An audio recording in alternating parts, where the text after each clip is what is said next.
Hi, and welcome to Island Math. Today we're going to be discussing order of operations.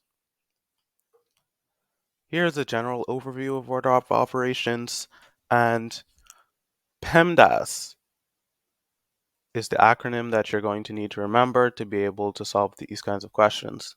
So first, you solve things with parentheses, then you solve things with exponents, then you go on to multiplication and division, and finally you'll move on to things with addition and subtraction.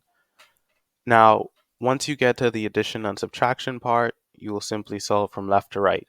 However, you must adhere to the rules before that.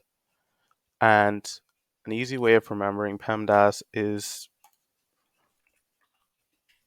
please excuse my dear Aunt Sally.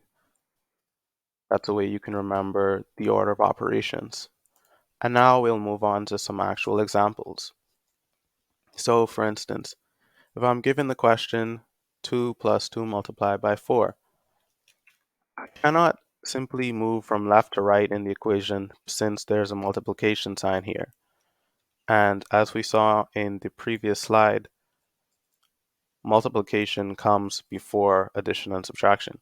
So what we're going to do for this question is, instead of adding the 2's first, we're going to first multiply this 4 and 2 out, which will give us 8, and our answer becomes 10 for that first question. For our second one, we have an exponent, we have parentheses, and we have multiplication, and then finally we have addition. Now, as we can see, if we turn back to the chart once again, parentheses come first, then exponents, then multiplication, division, then addition, subtraction. So first we're going to solve for the parentheses.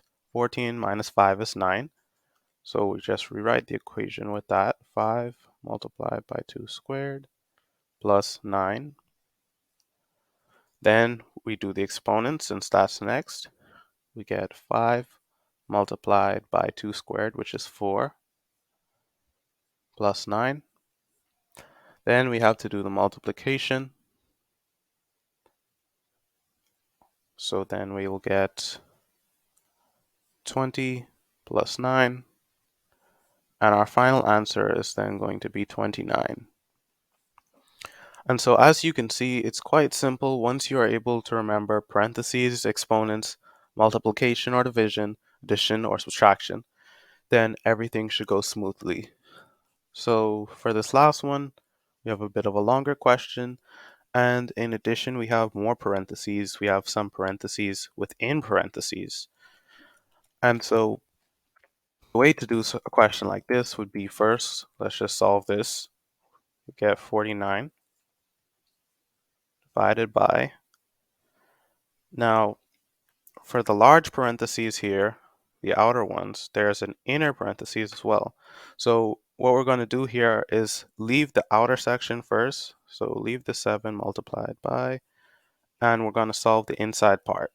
So 2 squared minus 3 is the same as 4 minus 3, which is 1. And so basically we're going to substitute that in now, and we still have our large parentheses around it. So now what we're going to do is basically solve for this. This is 7 times 1, which is just 7. And our final answer is 49 divided by 7, which is just 7. Now, an important thing to note with these kinds of questions is that multiplication and division are in the same category. That is, if you look at here, it says multiplication or division.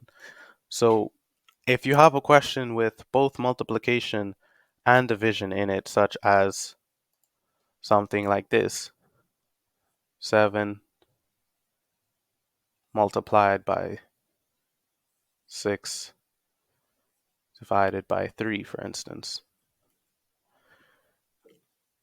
Multiplication and division do not have superiority over each other, which means no matter how this is structured, we're going to work from left to right. So for this, it's just going to be 42 divided by 3, which if you do the calculation, you get 14. Now, if I restructured this question as 6 divided by 3 multiplied by 7, I'm going to get a completely different answer, since it's going to go from left to right, and we'll get 2 multiplied by 7, which equals 14. So always remember that multiplication does not come before division. They're in the same category. And similarly, addition does not come before subtraction. So if you get to a situation where there's only multiplication and division in something, you work from left to right. Same thing for addition and subtraction. And for all other circumstances, you're just going to follow the PEMDAS order. And always remember that please excuse my dear Aunt Sally is the best way of remembering that. If you can think of another way to remember it, another acronym, that also works, whatever works best for you. And once you follow this, you will always get to the right answer for these kinds of order of operation questions.